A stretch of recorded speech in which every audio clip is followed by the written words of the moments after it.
Today I'm going to be taking a look at one of the most iconic cartoons of all time, Beavis and Butt-Head. Now you're going to have to face the harsh reality here, brother. I have never sat down to watch a full episode of Beavis and Butt-Head. It's just never been something I wanted to do in my life, especially because when I look at the characters, they genuinely look like elongated crack babies that somehow made it past the age of 5. They just were very stunted in their development. Or if Miyazaki was going to make an Elden Ring 2, instead of the Godskin nobles returning, he took one beautiful look at Beavis and Butt-Head and he was like, oh yes, the Godskin heroin addicts, of course. They just look a little bit weird, so I don't even know the shenanigans that Beavis and Butt-Head like to get up to, which I feel like is a missing piece of the puzzle in my life. So today I'm going to be seeing, does Beavis and Butt-Head still hold up? Taking a look at a best episode, a worst episode, and some random episodes. If you like content just like this, please make sure to like and subscribe. I upload every single day. You don't want to miss it. If you want some bonus content, Patreon in the description. And if you want a place where you can talk about your favorite games, movies, and shows,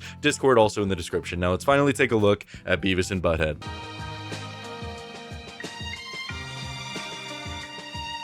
Now taking a look at one of the best episodes that Beavis and Butt-Head has to offer, or at least the highest rated one, we have the episode The Great Cornholio. And this is quite a introduction to Beavis and Butt-Head, quite a thrilling experience to go on. It truly just manages to touch your heart in every single way. It manages to change your perception on yourself. When you sit down and just take a deep breath, you feel like a new person, because this episode opens with just the fluttering sounds, just making love to your ear canals, just going deep in there and just plowing inside, because all you hear is Stuart has diarrhea.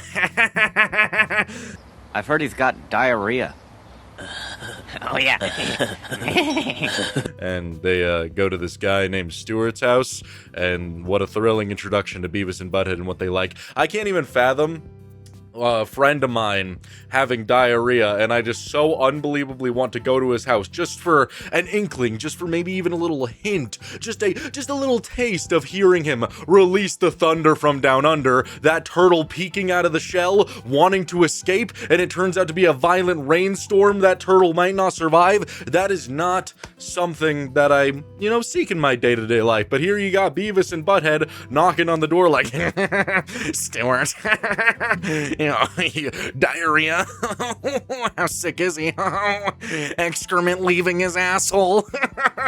It's just so unbelievably odd. And the mother answers the door, and she's just unbelievably nice to these very strange children, just knocking on their door, just saying nothing but diarrhea.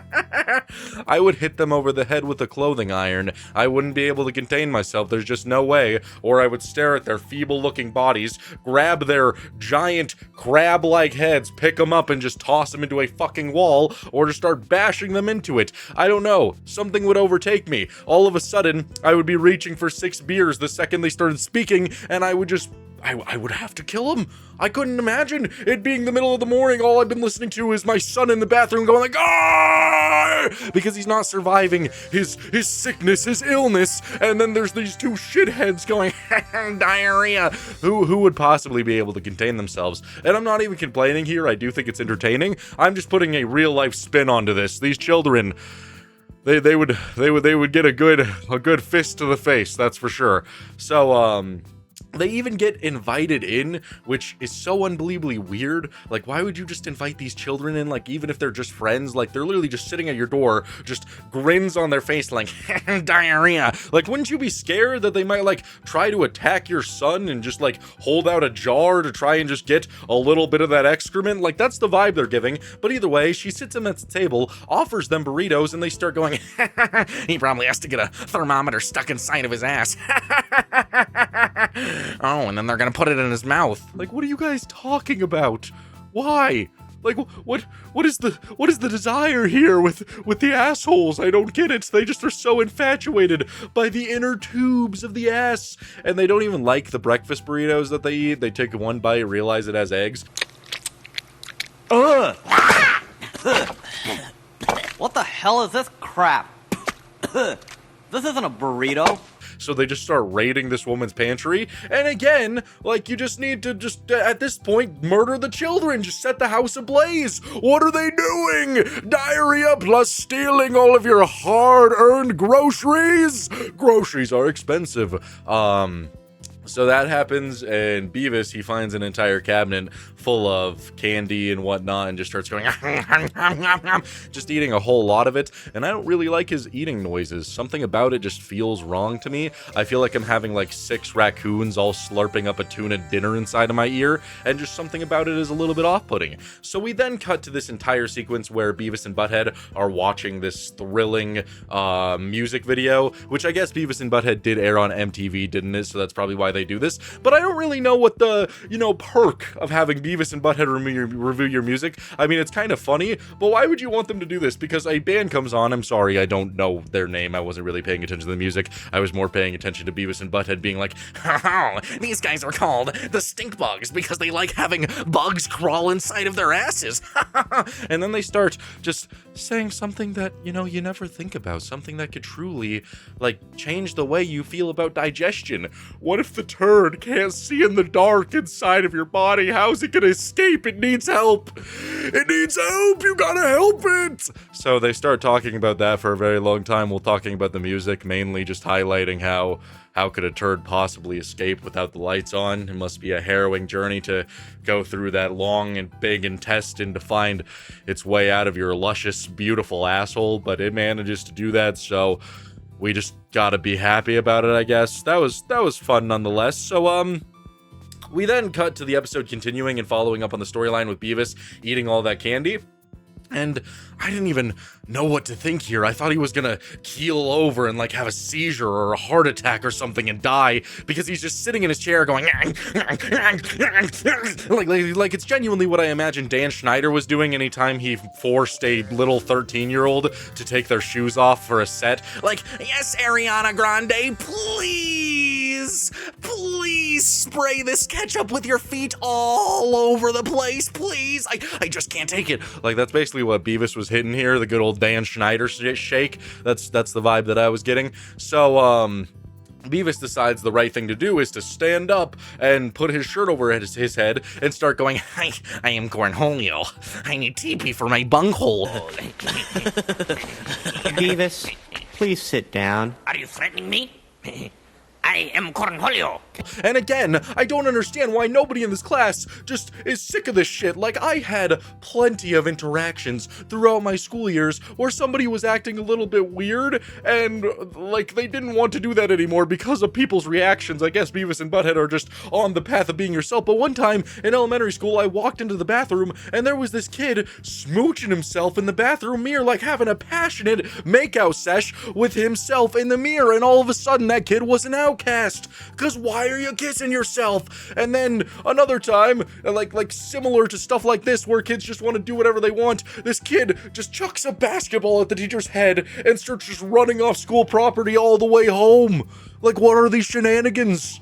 Beavis, what are you doing? Just walking around I need TP for my bunghole.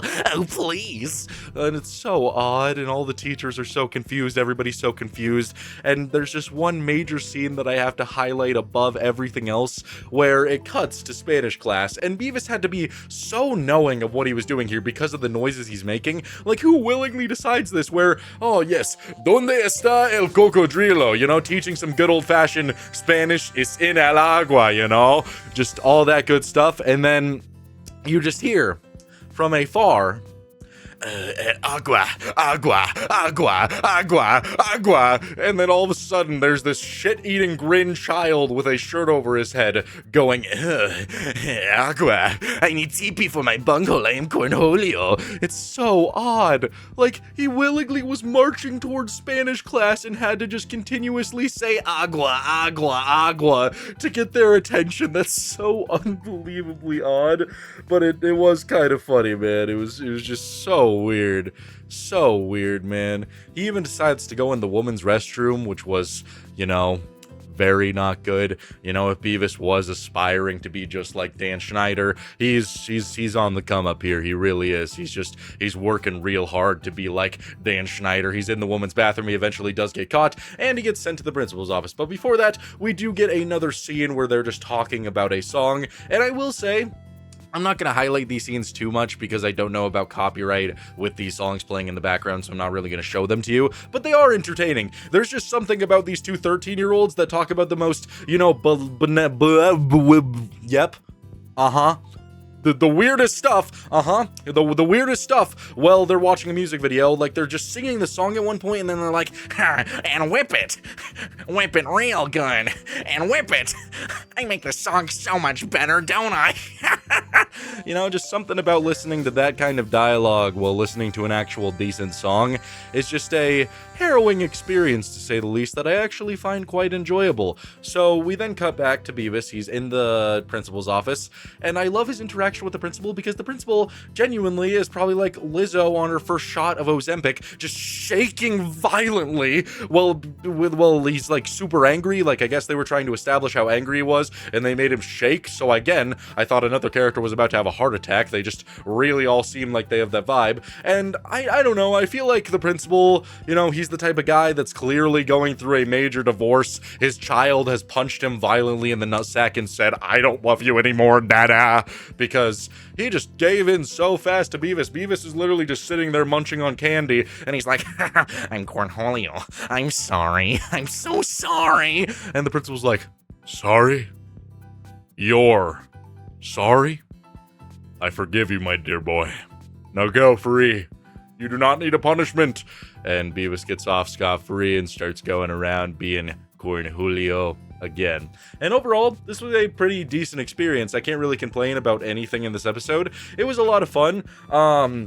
It definitely feels different from any other adult animated show or cartoon that I've ever watched, just because it doesn't really have anything important to say, even remotely. You're not going to learn a life lesson from Beavis and Butt-Head. You're not going to be, well, you're going to be changed emotionally and physically, and you're going to become an entirely new person, but you're not going to be going an experience like Adventure Time or like Avatar: Last Airbender. There's no hidden messages. It's just a shit-eating grin child going around going, "I'm Cornholio," and that's pretty much all there is to it. It's enjoyable, it's entertaining, that's all it has to be. If I was to rate this episode 1 to 10, I would probably give it a solid 7 out of 10. It doesn't do anything overly amazing to make me put it any higher, but it definitely doesn't do anything bad. It's just good.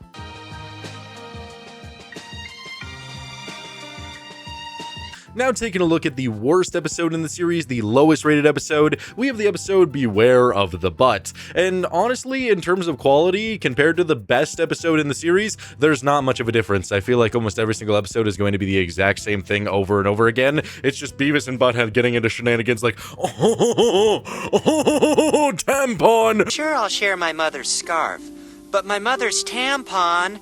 No way! You know, just doing stuff like that. That's basically all they do this episode. It's just, I guess, plot-wise, a little bit less interesting because you don't have Beavis going around being, "I am Cornholio, put TV on my bunghole." You know, he's not doing that anymore, so he's just doing, I guess, less interesting stuff. The episode opens with them watching TV, and it's not the most thrilling experience ever. They're watching a show like Jeopardy at first, and it's a really intellectual question, and they just sit there and go, "What is butt?" Man, that's a knee slapper right there. That's some thrilling comedy. They flip to the next channel, and it's just like a tampon ad, and they hear the word tampon, and they just start vigorously laughing. Just, "What? No way! Tampon!" You know, it's just, I mean, I guess they're acting like their age, but even when I was a kid, if I heard the word tampon, I wouldn't start geeking and fluttering my hands like, "Ooh!" You know, like, it's just not something I was really all about. So They then start watching a music video. It's not even really a music video. It's just whatever's on TV about this bride buying some candy, and they make fun of a dude for being fat, like, he's gonna be buying some candy. And then there's some very weird other things that go on throughout this entire commercial. Like, this woman walks up to the stand, and the grocer, like, leans forward and is like, ooh, our lips are so close to touching, which is inherently already weird. And then the woman says, not if you were the only immigrant grocer alive. Immigrant grocer alive. Not if you was the last immigrant grocer on earth, honey. Yes, you heard that right. That just is so unbelievably odd. I just didn't know how to feel about that, because, I mean, on one hand, you have this man who's trying to sexually harass a woman, and then on the other hand, you have the most, like, NPC response I've ever heard. It's like she had to load it from her back catalog. Look at you, you immigrant grocer. I don't want you. Not if you were the last dude on Earth. Maybe she's trying to, take pronouns into consideration, so she decided immigrant grocer was the best way to go. I don't fucking know. That was so weird, dude. That was so odd. There's a bunch of other scenes like that. This entire, like, scenario in this, like, shopping mall wasn't very interesting.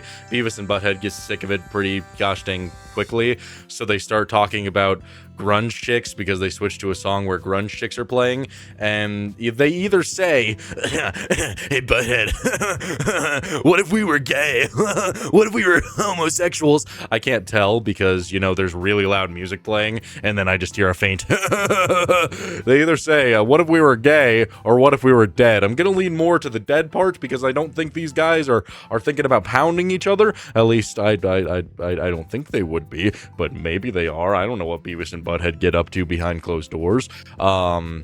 But yeah, they watch some grunge chicks, and they say things like, do you see that? That's a septum piercing. I'm gonna get a ring in my nose. It's just so odd, the things they choose to laugh at, but it makes it more inherently entertaining, because I can't imagine seeing a woman with a septum piercing and just being, it's just so odd. It's so odd, but it makes it more entertaining. So they eventually want to go to this drive-through movie theater, and they're initially staring at this hot dog stand, and Butthead's like, hey, Beavis, I'm stroking my wiener, and he's stroking a hot dog, which, got me to laugh a little bit of chuckle piped out of me. But then Beavis, he has to sneeze or something, so he says, oh man, well, this is how a coach would take care of it, and just does the most nasty animated snot rocket I've ever seen. And I personally didn't need that in my life. I didn't want that in my life. I was not all about that. That was outright disgusting. Handkerchief. And so they start walking, and they come up to this van where people are clearly doing the nasty, stinky coitus, having just vigorous, big, sluggish sex, because you can tell they're big with how much they're shaking this van. They must be huge.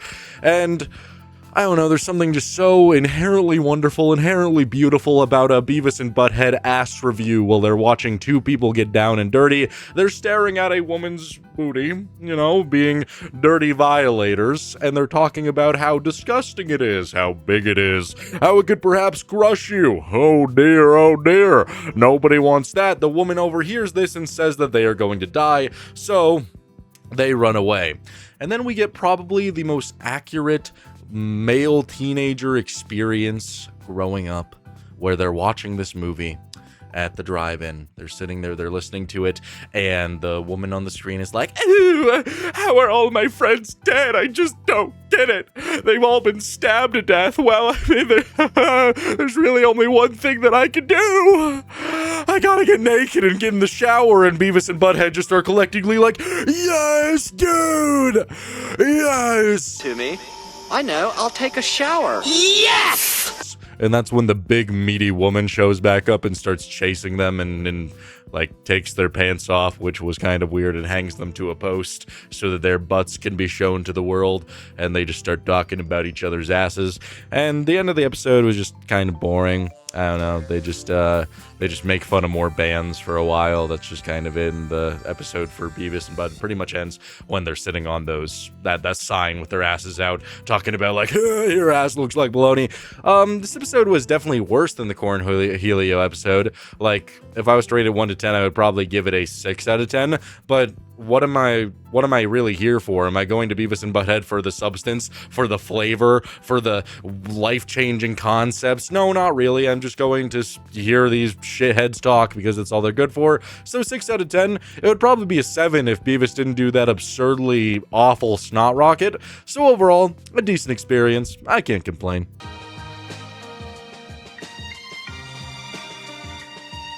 Now taking a look at a random episode, we have the episode Drinking Buddies, and this episode just truly escalates how unbelievably stupid Beavis and Butt-Head are. The episode opens with them taking a look at this really cool guy named Todd. He's got some long hair, some sunglasses, a little bit of stubble, some bulging biceps. He's looking just so unbelievably cool, and Beavis and Butt-Head, they're just like, hey, look at that guy. Oh my god, look at him. They're just getting unbelievably excited, just staring at this man.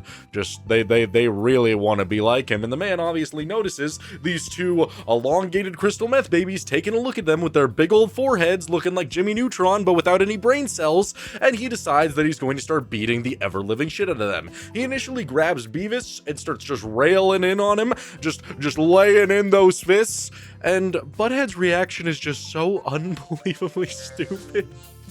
Just your best friend is just getting beat to a bloody pulp, and you're just sitting there like, oh, hey, how's it going, friend?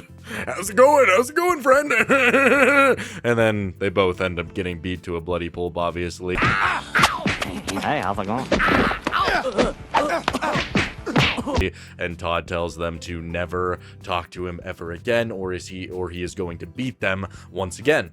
What a thrilling opening that just truly encapsulates that you want to be just like Beavis and Butt-Head. And Beavis and Butt-Head, they look at each other and they're like, we need to be cool like that guy.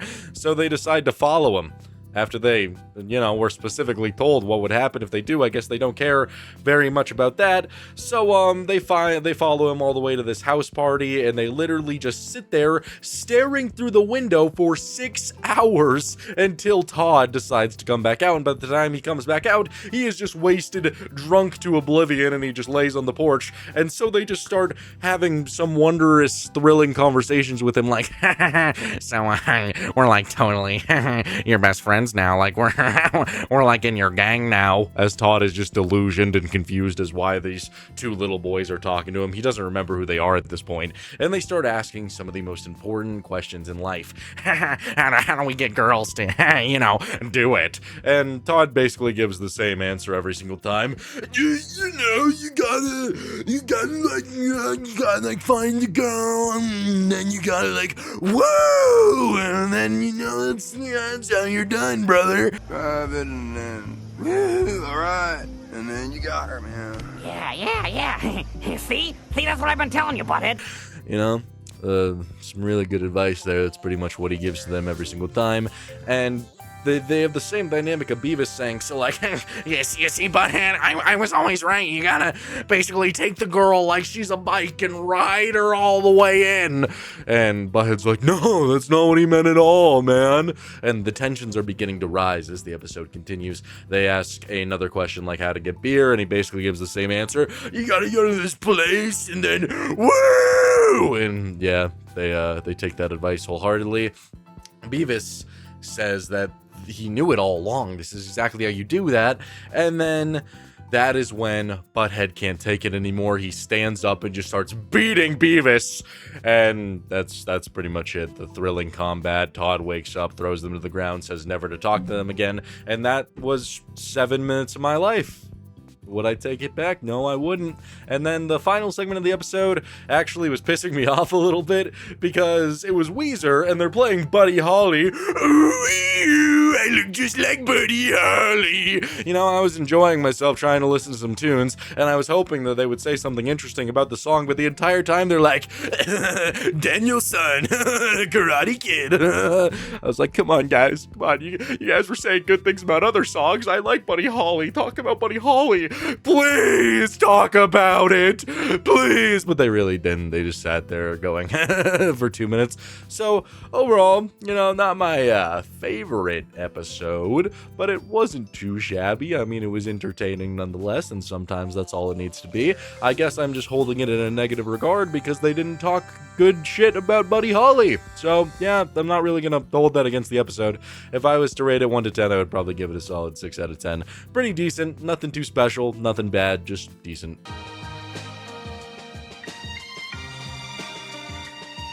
Does Beavis and Butt-Head still hold up today? In all honesty, I'm gonna say yeah, but in the sense of turning your brain off to watch a show where you don't have to process anything, you don't have to think about anything, you're just watching two shit-eating kids just do what teenagers do, and I think there's something special about that. I thought it was pretty entertaining for the whole 11 minutes. When they talk about songs, that's sometimes a low point, it's sometimes a high point. It's like a 50-50 because it really depends on what Beavis and Butt-Head are going to be talking about and if it relates to the music or not. So sometimes it's a little bit off-putting, like that Buddy Holly, I'll never get over that. Why couldn't they talk good stuff about Buddy Holly? They were headbanging for another song. But either way, it's just all situational, I guess, on what you'll enjoy, what you won't enjoy. But for the most part, I thought it was pretty decently entertaining. It's not going to go down as my favorite show of all time. It's not even going to crack probably the top 50, but it was still pretty gosh dang decent, and I'm glad that I took a look at it. So if you like content just like this, please make sure to like and subscribe. I hope you enjoyed this video. If you stayed all the way to the end of the video for my conclusion, for my end of video